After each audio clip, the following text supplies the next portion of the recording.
Hello friends, welcome back to our YouTube channel movie crackers. ఈరోజు మనం review అవబోయే movie Aryan, starring Vishnu Vishal, Shraddha Srinath and Manasa Chowdary. ఈ movie తమిళ్లో లాస్ట్ వీకే రిలీజ్ అయింది. అప్పుడే వెళ్దాం అనుకున్నాం కానీ మనకు హైదరాబాద్లో రిలీజ్ అవ్వలేదు ఈ మూవీ. లాస్ట్ వీక్ ఎందుకు రిలీజ్ చేయలేదు అంటే మనకి మాస్ జాతర మూవీ ఉండింది. సో విష్ణు విశాల్ గారు ప్రీవియస్ మూవీ అయిన మట్టి కుస్తీని రవితేజ గారు రిలీజ్ చేయడం వల్ల out of due respect for Raviteja, Vishnu Vishal గారు ఈ మూవీని ఈ వీక్కి పోస్ట్ పోన్ చేశారు. తమిళ్లో లాస్ట్ వీకే రిలీజ్ అయిపోయింది. అండ్ తమిళ్లో కూడా ఇదేమీ పెద్ద సూపర్ హిట్ టాక్ తెచ్చుకోలేదు, ఒక అబౌవ్ యావరేజ్ టాక్ తెచ్చుకుంది.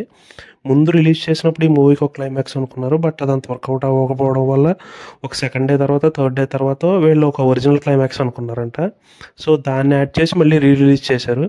అది చేశాక కూడా పెద్ద గొప్ప హిట్ ఏం కాదు, అబౌవ్ యావరేజ్గా ఆడుతుంది. ఇప్పుడు తర్వాత యాడ్ చేసిన క్లైమాక్స్ తోటి మన తెలుగులో రిలీజ్ చేశారు. ఒక ఫెయిల్యూర్ రైటర్ ఒక లైవ్ షోలో తన సీరియల్ కిల్లింగ్స్ స్టార్ట్ చేసి నెక్స్ట్ 5 డేస్లో రోజుకు ఒకరిని చప్పుని చంపేస్తానని హీరోకి ఛాలెంజ్ చేస్తాడు. దాన్ని మన హీరో ఆపగలిగాడా లేదా, లేకపోతే సీరియల్ కిల్లర్ సక్సెస్ఫుల్గా చేయగలిగాడా లేదా అన్నదే రెస్ట్ ఆఫ్ ది స్టోరీ.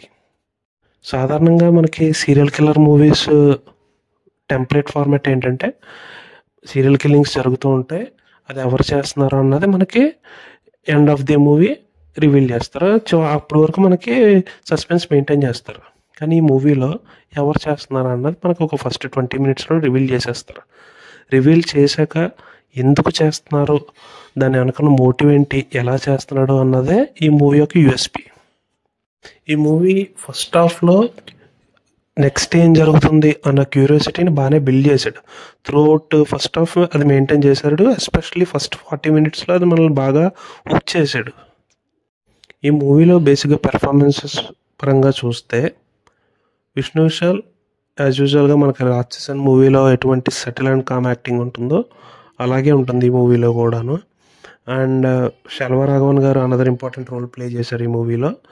ఆయనది కూడా ఒక కామ్ అండ్ కంపోజ్డ్ యాక్టింగ్. ఆయనకి డైలాగ్స్ ఉంటాయి, బాగా క్లిక్ అయినాయి. అండ్ ఫీమేల్ కాస్ట్ అయిన శ్రద్ధా శ్రీనాథ్ అండ్ మానస చౌదరి వాళ్ళకి పెద్ద స్క్రీన్ టైం లేదు, ఉన్న దాంట్లో ఒకే వీళ్ళిద్దరూ ఉన్నారు అని కనిపించినట్టు ఉంటుంది. ఈ మూవీకి ఇంకొక మేజర్ అసెట్ ప్లస్ ఏంటంటే గిబ్రన్ మ్యూజిక్. ఆయనది మ్యూజిక్ అంటే బ్యాక్గ్రౌండ్ మ్యూజిక్, అది throughout the movie right from the beginning to end play అవుతూ ఉంటుంది. బట్ మనకు అది ఎక్కడ అనాయింగ్గా అనిపించదు. అది ఎస్పెషలీ ఇన్వెస్టిగేషన్ సీన్స్ అవి కూడా కొంచెం ఎలివేట్ చేసింది. ఆ బ్యాక్గ్రౌండ్ స్కోరు ఆ ఉన్న కొద్దిపాటి సస్పెన్స్ని కూడా మెయింటైన్ చేయగలిగింది.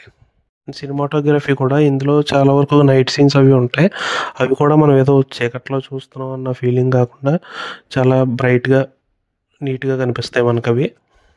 ఇక నెగిటివ్స్ విషయానికి వస్తే మూవీ స్టోరీ లైన్ బాగుండింది.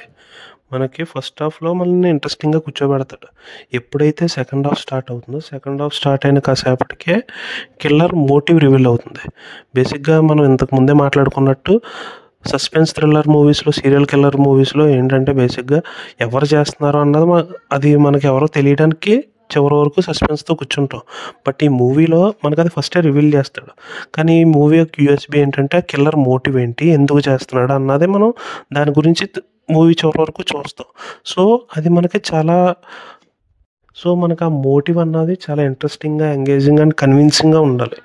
బట్ ఎప్పుడైతే ఈ మూవీలో కిల్లర్ మోటివ్ రివీల్ అవుతుందో ఏంటి దీనికోసం చేశాడా అన్న ఫీల్ వస్తుంది తప్ప మనకి ఓకే ఇందుకోసం చేస్తున్నాడు ఇదంతా అన్న ఫీల్ అయితే రాదు.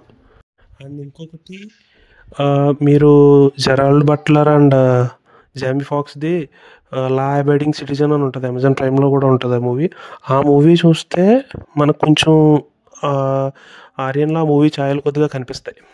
అండ్ ఇంకొక మేజర్ మైనస్ ఏంటంటే బేసిక్గా మనం ఈ మధ్య చాలాగా మూవీస్లో రిపీట్ అవుతుంది. బేసిక్గా అది ఒక సీరియల్ కిల్లర్ ఉంటే అతను ఇంతకుముందు చాలా మంచి మనిషి, but due to some unforeseen circumstances వల్ల అతనికి జరిగిన అన్యాయం వల్ల ఇలా సీరియల్ కిల్లర్గా మారిపోతున్నాడు అని అతను ఒక మంచోడుగా జస్టిఫై చేయడానికి చాలా ట్రై చేస్తున్నారు. అది బేసిక్గా నాకు అలా ఉంటే చాలా డిసప్పాయింట్ అయిపోతాను నేను. ఎందుకంటే what I expect from serial killing movies ఏంటంటే అవుట్ రైట్ బ్రూటల్గా ఎక్స్పెక్ట్ చేస్తాం వీళ్ళని. బట్ ఎప్పుడైతే మనకి అతనికి ఒక బ్యాక్ స్టోరీ ఉంది, అతను ముందు మంచోడు, తర్వాత అతనికి జరిగిన అన్యాయం వల్ల ఇలా మారిపోయాడు అని చెప్తాడు. అది నాకంత సెట్ అవ్వదు. అండ్ పోనీ అట్లీస్ట్ ట్రై చేశారు. అలా చేసినప్పుడు ఆ మోటివ్ అన్నది చాలా కన్విన్సింగ్‌గా, చాలా ఎంగేజింగ్‌గా అనిపించాలి. అది కూడా అంత కన్విన్సింగ్‌గా లేదు. అండ్ ఈ మూవీలో ఇంకో నెగెటివ్ వచ్చి ఇన్వెస్టిగేషన్ థ్రిల్లర్స్ అంత ఇన్వెస్టిగేషన్ చాలా ఐ మీన్ ఎంగేజింగ్‌గా అండ్ ఇంట్రెస్టింగ్‌గా సాగాలి. బట్ మనకి ఇన్వెస్టిగేషన్ సీన్స్ కూడా అంత ఎంగేజింగ్ అండ్ గ్రిప్పింగ్‌గా అనిపించవు. ఓవరాల్‌గా చెప్పాలి అంటే ఈ మూవీ ఒక డీసెంట్ వాచ్. జస్ట్ అంటే మరి గొప్పగా ఉంది, అలాగని అసలు బాలేదు అని చెప్పలేం. ఏదో మధ్యలో ఉంటది. సూపర్ హిట్‌కి, డిజాస్టర్‌కి మధ్యలో యావరేజ్ నుంచి అబవ్ యావరేజ్ మధ్యలో ఉంటది. ఒక మన మూవీ క్రాకర్స్ రేటింగ్ వచ్చి 2.6 ఔట్ ఆఫ్ 5.